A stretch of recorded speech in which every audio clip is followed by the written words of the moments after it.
What's going on, everyone? Welcome to the Investing Bros. In today's video, we'll be talking about everyone's favorite topic, and that is taxes. Of course, we all hate that word. We wish that didn't exist. And the truth is, it's one of the most frustrating parts about investing in the crypto space, tracking all of those stupid taxes.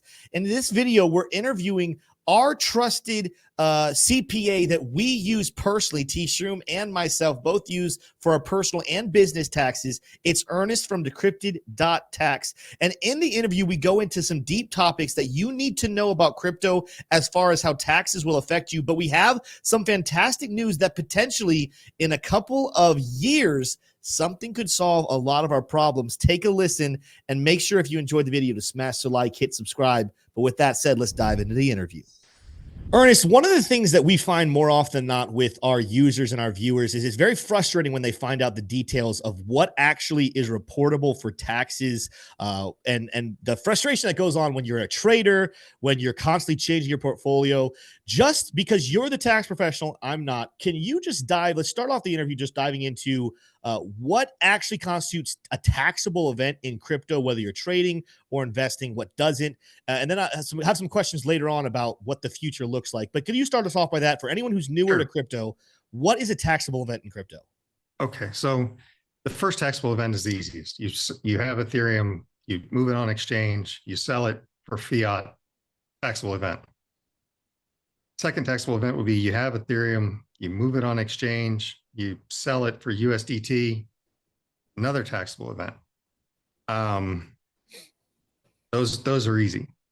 So then you have Ethereum, you move it on exchange, you trade it for Bitcoin because your exchange has a Bitcoin ETH trade.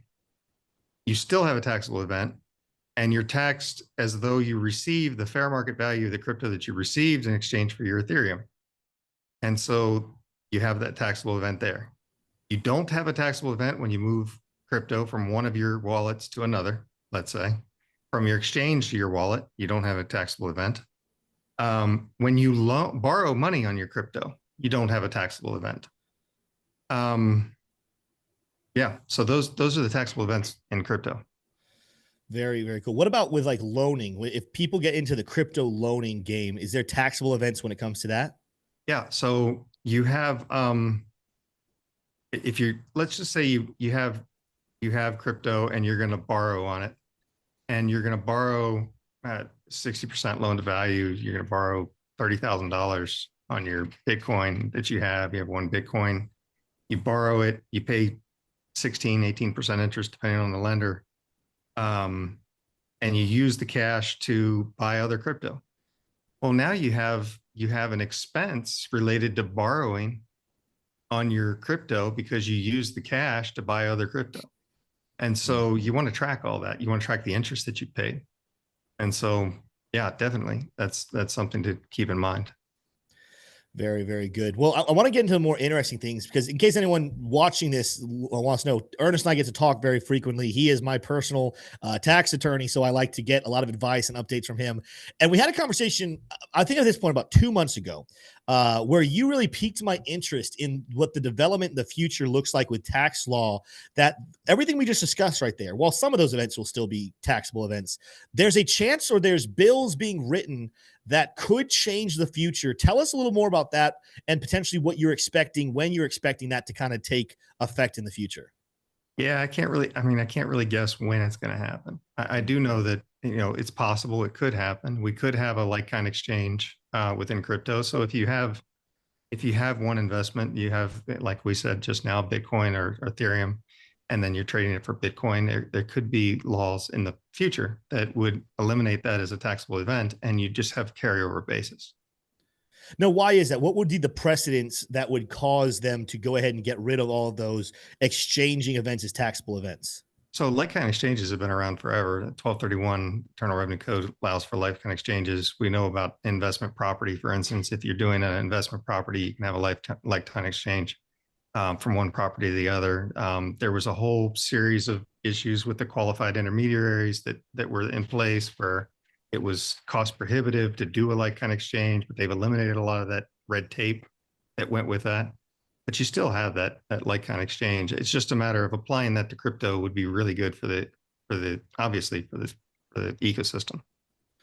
Now, I know you said you don't know when that would happen. Is there anyone you know of right now actively working on getting this legislation passed? Do you have any educated guess on maybe what you would want to see happen, maybe who you'd want to see put in the right places to get this to pass? Yeah, I mean, Cynthia Loomis and Marcia Blackburn have both been really active with digital asset space. They have advisors. They need to get a little bit better advisors. I think, in my opinion, they're a little bit behind the times sometimes with what they're saying. But there's a lot of, I mean, there was a letter of 28 Democrats last week that were pro crypto, and so it's a matter of time before Democrats, Republicans get on board both to realize that people are going to vote with their wallet. And if you get more and more people onboarded into digital assets, you're going to have more of that. And then NFTs, have come around full circle now. The new law says that NFTs are taxed as collectibles, which is a higher capital gains rate. But I was thinking through over the weekend, if you had an NFT that you use in your business, like I have my Bored Ape over my other shoulder, that's a depreciable asset that I use to promote the business. Isn't really a collectible. Or if you have an NFT that you use in gaming to earn the game to earn, there's a really good argument that you're using a business asset to earn additional income, and that's all reported on your Schedule C, and therefore your digital asset would be 3-year property software. And so there's a lot of movement in digital assets. Mm-hmm. Yeah, I think that's very cool. I'm definitely counting down the days until we can get that, because luckily I have you to do my taxes for me. But I remember for 2 years doing crypto taxes where I supposedly had a CPA who said they understood crypto, and then I ended up doing all my own taxes and paying him for it somehow. I don't really understand how that one worked out. But do you think, I mean, like I said, still with this question, you don't know exactly when. Do you think there's a chance that potentially this law could take in effect before next tax season here in 2025? No. So we're going to have to wait. Do you think there's a chance in 2026? Yes. Okay. That makes me feel a little I've bit run better it there. about a 20% chance for 2026 and Okay. 100% chance by 2030. Wow. Okay. Yeah. Very, very, very cool. Let's kind of change subject here a little bit. You are, of course, again, like I said, are here at the Investor Bros, you're our tax attorney. I know several other big name people in the space that use you personally and recommend you, but you got a lot of people calling in. You got a lot of people who end up taking you up on your offer, especially when they come from the bros. You tell people they get a free 60-minute consultation. I'm hoping a lot of people listening right now end up taking you up on that offer, calling your services. But what is something that you see happen just time and time again in these calls? What is the number one mistake you think that crypto new investors what's the biggest mistake they're making that could be easily fixed right now? Not reporting their crypto. Ooh. Is the biggest mistake when you don't report. So there's a lot of talk about that checkbox that they put on the tax return several years ago. They put that checkbox that says that I've owned digital assets during a year. If you didn't check that box and you did own digital assets and you sign that return and file it, you're guilty of tax fraud. Just that simple. If you own digital assets and you didn't check that box, then you have potential legal liability or tax fraud. If you did check that box and you didn't report, then obviously they would be coming after you for an audit. And so that's the biggest one. Now I've got clients that who didn't file for the last 10 years. And we work through that. Typically, I'd say in more than 80% of those clients, it's not as bad as they thought it was going to be. And the client that I had that hadn't filed in the longest was 20 years not filing. We got done his taxes and he didn't know anything. He had already paid in everything that he was supposed to. And so he just had a failure to file. That was just about it. So you're saying if someone is watching this video right now and says, oh my gosh, that was me. I last year did not click that I had digital assets, but I definitely own crypto. That's something that you and your team absolutely take care of on a regular basis. It is. So we'd go back and amend those tax returns and check that box, report the digital assets, report the transactions.